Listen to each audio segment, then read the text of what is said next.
취업정보센터 2부 취업의 비밀 뽑히는 자소서 시간입니다. 네. 자, 우리 주변의 다양한 일상과 이슈를 통해서요. 쉽고 재미있고 하지만 실속이 가득 찬 자소서 방법을 알아보겠습니다. 네, 자기소개에서 이렇게 5글자 띄워놓고 네. 막막해 하시는 우리 구직자분들 정말 많을 것 같습니다. 그렇습니다. 혼자 끙끙 앓지 마시고요. 이 시간 주목해 주시기 바랍니다. 뽑힐 수 있는 자기소개서의 비밀 이 시간 통해서 공개해 드릴게요. 네. 자, 페어링 HR의 신현종 대표님과 함께 하겠습니다. 어서 오세요. 네, 반갑습니다. 어서 오십시오. 반갑습니다. 네. 자, 오늘 주제 특유의 냉철함과 깔끔함으로 알려주시죠.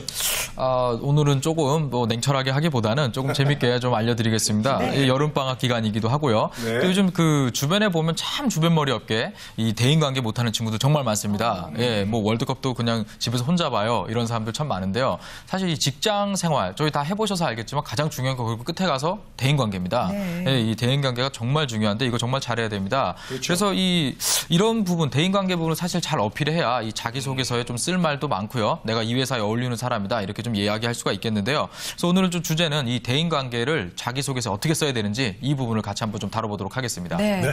자, 취업과 직장 생활에 있어서 정말 중요한 대인관계, 이걸 자기소개서에 어떻게 풀어나갈 수 있을지 오늘 그 내용을 준비를 해오셨습니다. 자, 그리고 방학입니다. 방학 기간이 취업 준비하기 정말 좋은 기간이고 중요한 기간인데 이 기간에 난 꼭 열심히 공부해서 취업할 거 이러면서 두문불출, 고시 공부하듯 혼자 공부하는 분들 상당히 좀 많을 것 같거든요. 네, 맞습니다. 그렇죠. 뭐 옛날 같으면 방학 때 무조건 나가 있기 바빴는데 요즘엔 또 집에 있는 사람이 더 많습니다. 또 뭐 도서관이라든지 이런 곳이 워낙 또 이 냉방이 잘 돼 있기 때문에 이 혼자 있는 사람이 참 많은데요. 사실 혼자 있는 시간 아주 중요합니다. 사실 여러 명하고 같이 있으면은요 뭔가 이렇게 깊이 있게 생각하는 거 상당히 어렵죠. 계속 뭔가 대화를 해야 되고 집중을 하거나 자신의 생각을 좀 정리하거나 이런 부분이 상당히 어렵습니다. 좀 그렇다 보니까 많은 사람들하고 만났을 때 지금 내가 어느 위치지, 내가 뭘 해야 되지 이렇게 생각하는 게 좀 어려울 수 있어요, 사실은요. 그래서 사실 좀 혼자 편안한 상태에서 좀 여태까지 내가 있었던 일들, 내 스스로에 대해서 좀 한번 돌아보면서 좀 취업이라는 목표, 사실 다른 대안 없잖아요. 그래서 이런 취업이라는 목표를 이루기 위해서 필요한 것이 무엇인지 좀 하나씩 좀 이렇게 비교를 해보면서 맞춰가는 거 아주 좋습니다. 이 혼자만의 시간 보내는 게 참 좋긴 한데 네. 사실 자기소개서에 또 나는 혼자 지내는 편이 상당히 편하다. 다른 사람하고 있으면 좀 힘들다, 좀 꺼려진다. 이런 좀 그렇죠. 좀 기술을 하는 순간 바로 불합격 문자 네. 바로 옵니다. 그렇죠. 그렇죠. 그래서 이게 좀 그렇기 때문에 기업에서 이제 협업이 필요합니다. 또 회사에 가보시면 실제로 혼자 일하는 경우 없거든요. 저희 방송도 혼자 일하는 분 없잖아요. 그렇죠. 그렇잖아요. 그래서 대부분 팀 단위, 조직 단위로 움직이고요. 실제로 일을 해보면 한 90% 가까이는 대부분 혼자 하는 일입니다. 그래서 이 대인 관계가 없이는 어렵겠죠. 그래서 이 대인관계가 원만하다 이런 부분을 좀 이 글로써 잘 표현을 해야 합니다. 네. 그렇습니다. 저기 자기가 좀 우울증이 있다고 우울증이 좀 있습니다. 이렇게 하면 안 되겠죠. 네. 자, 기업에서 대인관계에 대해서 이제 직간접적으로 자기소개서에 적게 하는 이유가 바로 이 사람이 어떤 성향을 갖고 있는지 그렇죠. 어떤 사람인지를 알아보기 위해서 하는 거잖아요. 그럼요. 이렇게 친구들 모였으면 누가 어떤 사람인지 저희 금방 알잖아요. 이렇게 얘기해 보면은 그렇죠.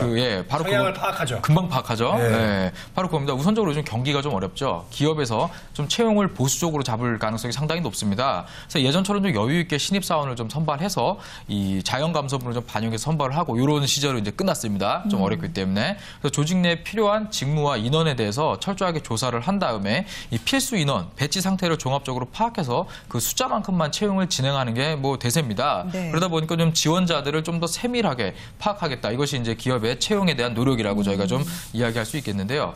이 대규모 공채로 선발하는 경우가 아닌 저희가 어떤 직무에 뭐 한 명을 뽑는다거나 특정한 이 일을 위해서 사람을 뽑아서 공석이 발생하는 채용이 진행된다. 이런 경우라면 뭐 거의 다른 사람하고 일을 하는데 문제가 없는가 이 부분을 가장 많이 보고 선발할 것입니다. 제가 좀 질문을 좀 하나 한번 해보겠습니다. 우리 MC분들한테 그 기존에 일하고 있는 사람들이 있어요. 네. 여기에 이제 그 변화를 끌어내기 위해서 이 스펙도 좋고 잘생기고 네. 뭐 조명 없는 데서도 잘생긴 사람 보기 힘들죠. 외국에서 공부하고 와서 상당히 똑똑해 보이는 사람. 자체 발광하고. 그렇죠. 자체 발광하는 사람. 이런 사람을 부서에 넣어두면 기존에 이 일을 하고 있던 직원들이 자극을 받고 뭔가 나 열심히 해야겠다, 자기 개발해야겠다, 열심히 할까 어떻게 생각 드세요? 그래요. 뭐 파이팅 넘치는 사람이 오면은 좀 자극을 받아서 시너지 효과가 나서 좀 더 같이 자랄 수도 있을 것 같은데 또 다른 것도 있겠죠. 그럴 수도 있지만 그렇죠. 뭐 스펙이 좋고 뭐 여러 가지 경력이 좋고 외모가 좋고 이렇다 그래서 대인 관계가 그 사람이 좋다, 좋다는 뛰어나다. 건 없기 때문에 보장은 없잖아요. 물을 흘릴 수도 있어요. 바로 그럼 저 그렇죠. 정확히 딱 보셨는데요. 네. 이게 실제로 2000년대 중반에 한 국내 대기업에서 실제로 좀 이제 인사 정책으로 썼던 그 방침이었습니다. 예. 근데 결론부터 얘기하면 대실패로 이제 끝났던 아이고. 그 인사 정책이었는데요. 이게 기존 직원들과의 협업 문제에서 좀 문제가 좀 있었고요. 아까 지적해 주신 대로. 근데 의외로 문제가 터진 부분이 이 협력업체나 외주사하고 일을 무조건 하게 돼 있어요. 대기업 예, 같은 그렇죠, 경우는 그렇죠. 혼자 일 못하거든요. 그렇죠. 여기에서 일하는 과정에서 자기네 담당자라고 하는 사람이 그 본 회사, 원청 회사의 다른 직원들하고도 못 어울리고 일이 안 되는 거예요. 일이 진행이 안 되니까 이거 왜 좀 약간 갑의 회사인데 갑의 회사 체면이 말이 아닌 거예요. 이 사람이 일을 못하고 오히려 더 이 진행이 안 되다 보니까 이 부분이 좀 어렵다 보니까 이 회사에서는 야 이거 좀 문제가 있다. 다른 사람들한테 변화를 끌어내기가 어렵다. 이런 부분이 좀 얘기가 많이 나와지면서 협업은커녕 부서 내 이제 벽만 상당히 아이고. 높아진 거죠. 예, 벽을 없애기도 힘든데 되레 더 높아진 거죠. 그래서 이런 좀 실패를 인정하고 모든 채용에서 이런 방식을 전부 제외시키고 제외시켰군요. 제외시키고 그다음에 뭐 인턴을 통해서 채용 전제 선발을 한다던가 이런 식으로 상당히 많이 바뀐 이런 사례가 좀 있습니다. 그러니까 이제 예를 들어서 회사에 이제 홍선혜 씨처럼 아주 예쁜 여신이 그죠. 딱 왔어요. 그럼 이제 남자분들은 굉장히 능률이 올라요. 상당히 올라가죠. 열심히 하고 네, 하는데 많이 올라가죠. 같은 여자분들은 좀 질투난단 말이에요. 질투나죠. 그게 이제 저 어떤 흑과 백의 그런 단면이죠. 저런 부분이 있어요. 그 남자들 많은데 우리 선혜 씨 같은 분이 들어오면요. 네. 상당히 분위기도 좋아지고 능률 올라갑니다. 더 열심히 하죠. 그쵸? 잘 보이려고. 근데 또 우리 선혜 씨 같은 여자분들이 많은 회사에 남자가 들어오면 그 돌쇠예요, 바로. 돌쇠요. 네, 그냥 막 열심히 일할 수밖에 머슴이 없거든요. 되는. 사실 그래서 그런 뭐 성비도 좀 중요합니다. 예. 그렇군요. 예. 자, 기존 사례 말씀해 주셨다고 정리를 해보자면 예. 새로 뽑을 직원이 기존에 일하고 있는 직원들의 분위기를 해치지 않고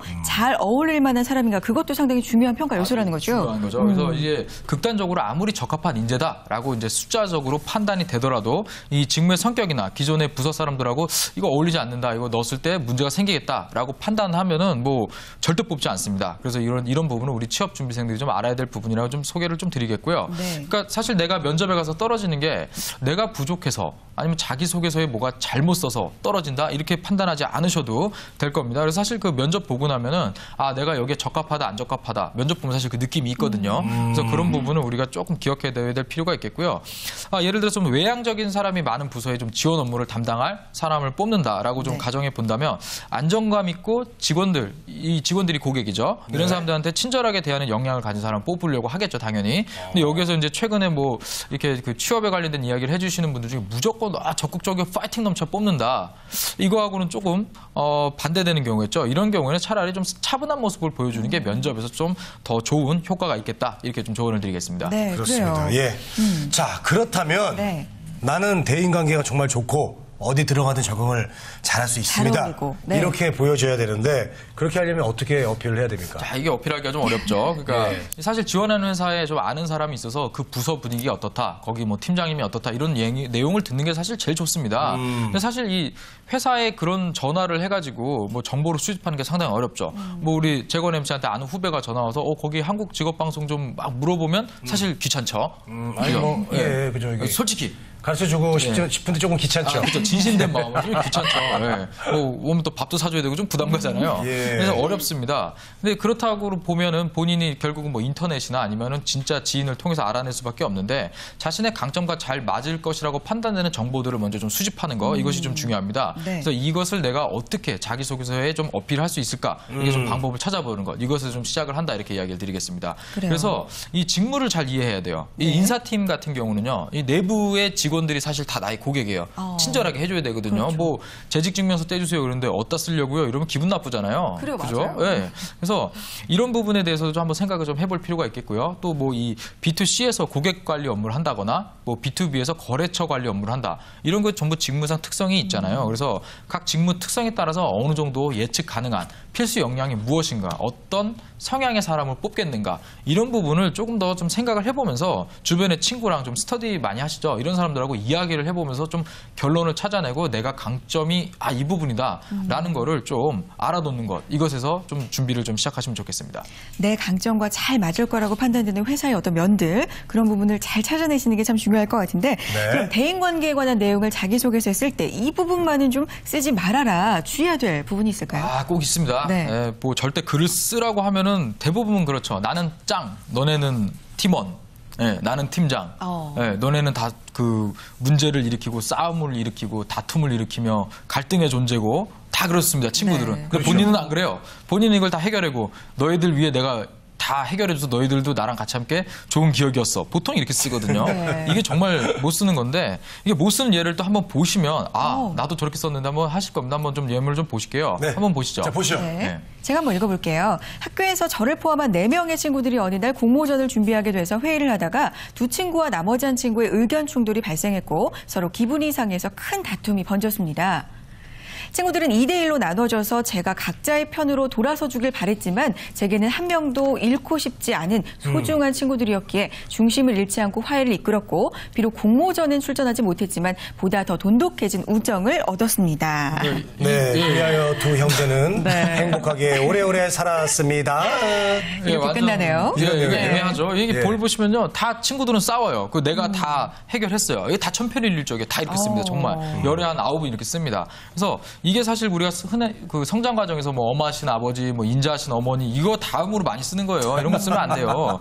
그래서 조금 바람직한 것은 좀 대인관계에 대해서 좀 더 집중해서 써야 된다. 잘 쓴 게 뭐냐? 한번 잘 쓴 예도 한번 같이 보시면서 좀 얘기를 한번 좀 예를 좀 들어드리겠습니다. 이건 이제 잘 쓴 예니까 대표님이 한번 보시겠어요? 소개해 주세요. 예. 그래서 무슨 일을 하더라도 좀 꼼꼼하게 살펴 열정적으로 한다. 그래서 대학교 2학년 여름방학, 이게 여름이죠. 여름방학 때 친구들과 모 회사에서 아르바이트를 했다. 그래서 기존에 이미 다른 아르바이트생들이 조사했던 내용을 받아서 재조사하는 작업이었는데 친구들하고 했다는 거죠. 그래서 상인들이 좀 문전박대했다. 재개발해서.